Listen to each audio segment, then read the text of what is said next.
কত হলে ছাড়ার ইচ্ছা আছে ভাইজান?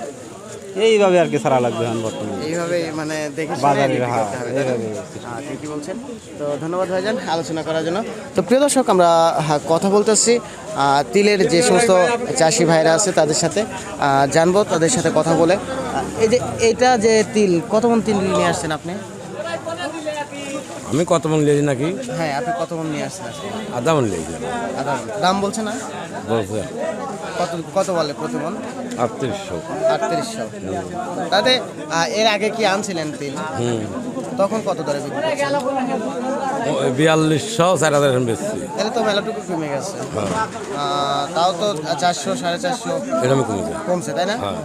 এখন কি তিলের কি মানে মৌসুম চলতেছে, সিজন চলতেছে? হ্যাঁ, season। পুরোপুরি সিজন শুরু হয়ে গেছে। এই জন্য মনে হয় একটু দাম একটু গাঠিছে, তাই না? হ্যাঁ হ্যাঁ হ্যাঁ। বুঝতে পারছি।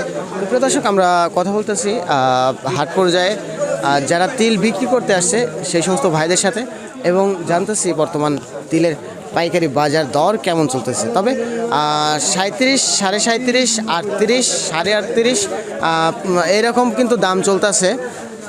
এটা কোয়ালিটি ভেদে দাম দর হয় আর কি। বিভিন্ন কোয়ালিটির মাল আসে হাটে, বিভিন্ন দাম হয়। এই যে এখানে যে কোয়ালিটির মালটা দেখতেছি এটার দাম মনে হয় একটু কম বলতেছে। কত বলতেছে আপনার মালের দাম? 95 95 টাকা কেজি। আচ্ছা, কত করে মন হয়, কত করে? 3800 3800 হয়েছে আপনার ওটা, না? একজন আপনার কি এইটাই নাকি এটাও না? শুধু এইটা। ও আচ্ছা। তো প্রিয় দর্শক, আমরা দেখতে পাচ্ছি যে 3800 বেশিরভাগ দাম বলতেছে, আর বেশিরভাগ মানে 3800 বেচা কেনা হচ্ছে। তো পাবনা সাথিয়া ধুলাউড়ি তিলের পাইকারি হাট থেকে আজকের আপডেট রিভিউটা এই পর্যন্তই। আল্লাহ হাফেজ।